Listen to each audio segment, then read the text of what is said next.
The whole thing started when I was a child. I had a dream. I dreamt I saw Matthew 24 and Matthew 28 written in the sky. I read these words. I knew the words, but I could not figure out what I was supposed to do. I believed that God had a plan for me and God wanted me to do something, but I couldn't figure it out. My community is it's a farming community in rural Jamaica. It's always green, fruit trees everywhere. It was a loving community. We cared for each other. We loved one another, but it needed a lot more than that. We needed to make sure that the children are taken care of. My father left for England. I was about 11 years old. He supported us about 5 years, and then he stopped when I was in high school. And there's no way that I could have continued because there's no industry. We depend mainly upon the farming. But you see, God, in His love and His mercy, never left us alone. He is there. He was there all the time. So God brought me from Jamaica to Canada. In 1993, I opened a barber shop. It is in this barber shop that I met young boys and young girls going through the same situation I have gone through from single-parent families. The father is nowhere in sight. Some of the brightest children I have ever met.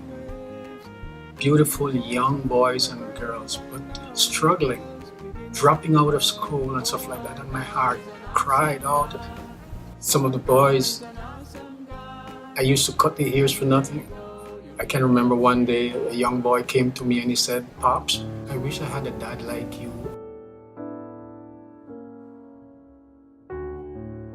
Shortly thereafter, Nike came and do a display on the walls of the barbershop. They put the basketball players on the floor, they put the basketball court, and gave me $670.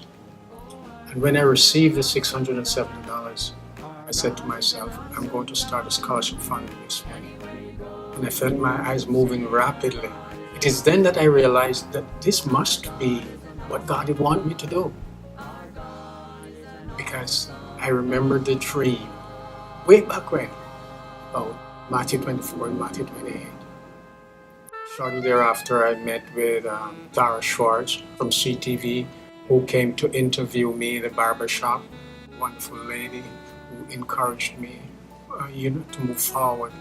Because we all know how great a need it is. How many of our young children are dropping out of school, can't continue. They need all the love and the help they can get and the attention.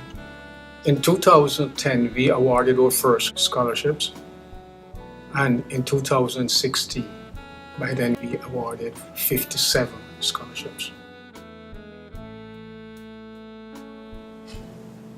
What are you thinking about? I realized that no one has ever gone back to our little village and helped the kids. Situations are probably much worse now than it was then. No one gone back. This is probably the saddest thing I can ever think about. Because they're probably much worse now than they were back then. Many children don't deserve what they're receiving. They need to be loved and encouraged. Most brilliant kids or most intelligent kids probably not moving ahead. We want to keep them in school. Those who cannot go to school, we will send them to learn a trade. But we got to do something. We cannot leave them there. We will go and show them love and kindness and tell them what Jesus has done for me. I really appreciate you sharing that with us. I sometimes get emotional. It's good. In the 1980s, I became a deacon in my church. And shortly thereafter, I got the responsibility of visiting this elderly lady who was very sick, in severe pain. And so I would call her from work during the days to pray with her and to sing hymns and songs for her. And then I started writing songs because I want to encourage her. I want to do whatever I could. I would sit around my dining table in the basement, any hardcover book, and knock on it to keep my beat. And God would give me the words and the tune.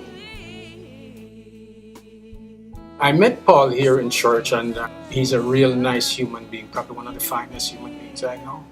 I told him about the songs I wrote, and he said he will help me. I told him the reason, because I would like to go back into my village and help some children there, and he wants to be part of it. And I'm telling you, I've never seen anyone so dedicated, work so diligently on anything. Most importantly, he knows what he's doing. These songs, they're beautiful. They're extremely, extremely beautiful. After I spoke with Paul, I started asking help for vocal help. And I didn't have to go far because in my church we have so many great singers.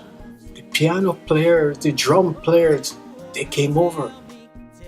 The purpose of this album is to raise funds to go back into my village and help some children there to go to school, learn a trade, and to grow and develop in life.